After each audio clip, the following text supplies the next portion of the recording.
It is 47 days till the man burns, and today we're talking about communal bikes. Because there are communal bikes at Burning Man that, the bikeless folk can use, or people with bikes that just happen to not have their bikes on them at that moment in time can use. And weirdly, they're called yellow bikes, but they're green. So like the name suggests, you can use them. If you come across one of these babies, you are free to hop on it and cycle off wherever you want. Make sure you know what the bikes look like though. You don't want to inadvertently take someone else's bike just because it happens to be a green bike. But these bikes, they are A to B bikes. When you get on that bike and start riding, that bike is in your possession. When you get to your destination and you get off the bike, that bike is released back into the community. Anyone can then hop on that bike and go wherever they want to go on it. You cannot commandeer that bike for the day. You're not renting it for the day or for a certain amount of hours. It is for an A to B trip, not A to B and B to A. So going with that, do not lock up the communal bikes. I know it can be a pain if you find a communal bike and you go somewhere and it's real far away from your own camp or, from where you want to be later on. And it would be really convenient if that bike was still there so you could cycle back on it. But when you lock up a communal bike, you are taking that bike away from the community. All those hours that the bike is just sitting there locked up, no one can enjoy it, no one can ride it. You have taken ownership of that bike that does not belong to you. I'm not entirely sure why you would have a bike lock if you didn't bring a bike with you, but just in case you do, don't use it on the communal bikes. If you wanted a bike to be able to get around all day and to do round trips and things like that, you should have got a bike to bring with you. And don't hide the bike away in your camp either. That bike is not yours, it's not your possession.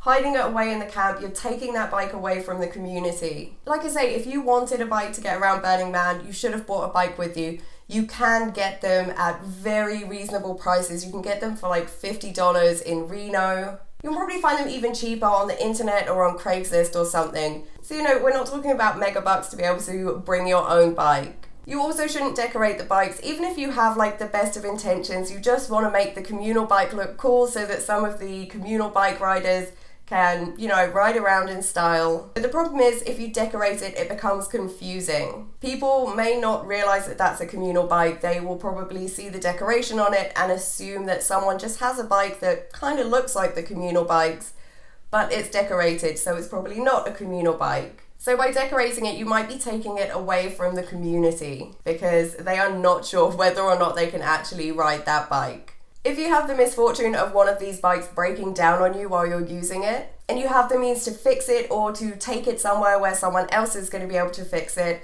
then go for it. That's such a good gift to give to the community. The more of the communal bikes that are working and in action, the more people are going to be able to use them, the more people are going to be able to have adventures and do things they maybe wouldn't have been able to do if those communal bikes weren't there. Plus, it helps reduce the amount of personal bikes that get stolen. Because, if you had a choice between stealing someone's bike and jumping on a communal bike, you'd probably choose the communal bike. A lot of the bike theft at Burning Man is like an opportunistic bike theft. It's someone that just wants to get from A to B and they don't want to walk and they see an unlocked bike and just take it from A to B. So if there's a communal bike there, they're probably going to jump on that one instead. There is a bike repair theme camp as well, so if you are feeling kind, if you happen to be near that camp or something, then maybe take the bike over there and see if they can get it back in action. If you can't fix it and you don't want to take it to the bike repair camp, maybe it's too far away, try and just leave the bike somewhere that's a bit populated and hopefully someone else will come across it that will be able to repair it. Don't just abandon it in the middle of nowhere out on the playa where no one is going to stumble across that bike. If you are nude and you want to go on a communal bike, it is considered good etiquette to pop something over the seat so that your naked bits are not touching the saddle. If you're following nude etiquette, then you should have something anyway that you're popping on seats when you go to theme camps and things. So, just use that, pop that over your seat, a scarf, a bandana, whatever you've got. If for some reason you decide not to do that, you absolutely have to have your naked bits in contact with the saddle, then I would suggest giving it a wipe down first with some kind of antibacterial wipe to clean it off. You may not be the first person that's decided to do that, and even if you are, that saddle has been in touch with a million, dusty burner shorts, dusty burner bums. Probably don't want to be rubbing your bits all over that. And as a courtesy to the next person that rides it, give it a little wipe down as well. When you've completed your journey, you are ready to release that bike back into the community. Try and leave it in a good spot. Somewhere where people are actually likely to find it. You know, if you're wandering around out in the great expanse and you come across a bike just as you're planning to head back, that can be amazing.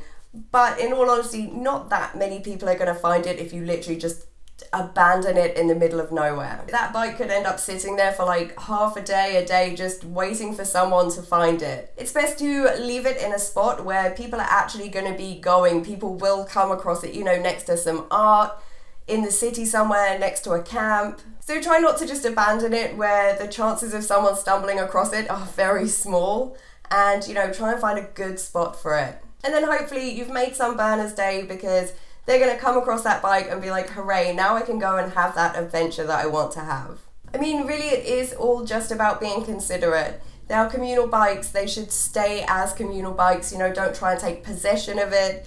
Don't try and take it away from the community. Don't do things with it that, you know, you wouldn't want done if that was your own bike. Like, I wouldn't ride my friend's bike nude without putting something over the seat because, you know, it's not very respectful to their property. You know, if something happened to it while I was riding it, I would try and get it fixed and resolve the problem. When I'm riding it or putting it down, I'm going to try and do it in a way that isn't going to damage the bike because it's not my bike, it's not my property, and it affects other people if that gets broken. So I hope this is helpful, guys. If any of the rest of you have any tips or tricks or etiquette for using the communal bikes, let us know in the comments below. And if you see me at Burning Man this year, feel free to come and say hi to me. Bye, guys.